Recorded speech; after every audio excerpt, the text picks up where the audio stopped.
It's the story of a young man from Lee Summit who lost his battle with testicular cancer. Well, now an area high school is paying tribute to him on stage.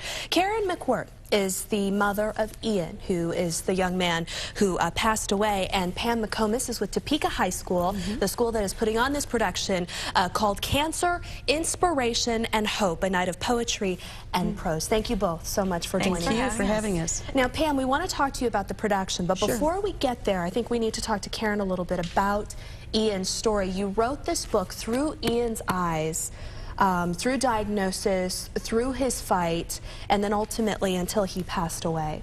Tell us a little bit quickly about Ian's story. He was diagnosed at 19. He was diagnosed at a very late stage in this cancer, which is called stage 3B, which means it's already metastasized into several of the organs. And the thing that frustrated Ian the most was that testicular cancer is the most common cancer in young men, but no one's talking about it.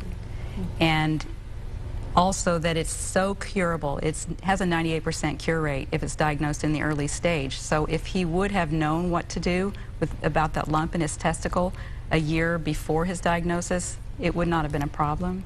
So he wanted me to write this book to let other guys know this is how important it is. If you find a lump, it could mean cancer. It may not mean cancer, but if it does, this is where you're headed if you ignore it, or if we don't talk to our young men about testicular cancer, which is what happened with Ian, he's not going to know what to do. Right, so he wanted other guys to know. Yeah, to be aware. And so that's kind of where, Pam, where you're almost coming in, you know, really reaching out to this young population through your production.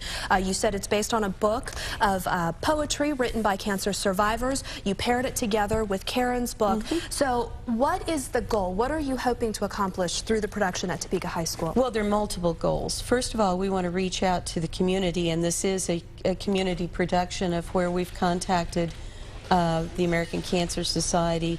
Donations from the ticket prices will go to the ticket holder's choice, either Leukemia Lymphoma, KU Med Center, American Cancer Society, or Susan G. Komen breast cancer, because I am a breast cancer survivor. And so the story emerged from Karen Miller's book, Collection of Poetry, because one of my good friends, former director at Shawnee Mission South, Kathy Wood, produced this in 2009 with her Rep Theater Company. And I've wanted to do that.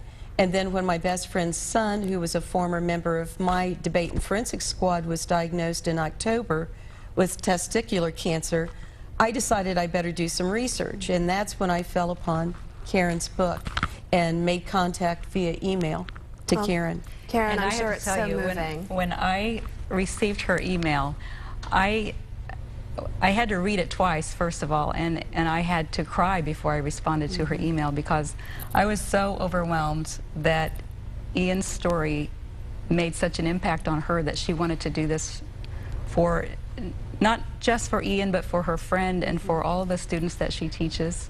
Well, ladies, I am so thankful that both of you joined us here today. I'm sorry we're out of time. Sure. But we have a lot more information on our website, NBCActionNews.com. Be sure to check it out and go see the production at Topeka High School if you're able.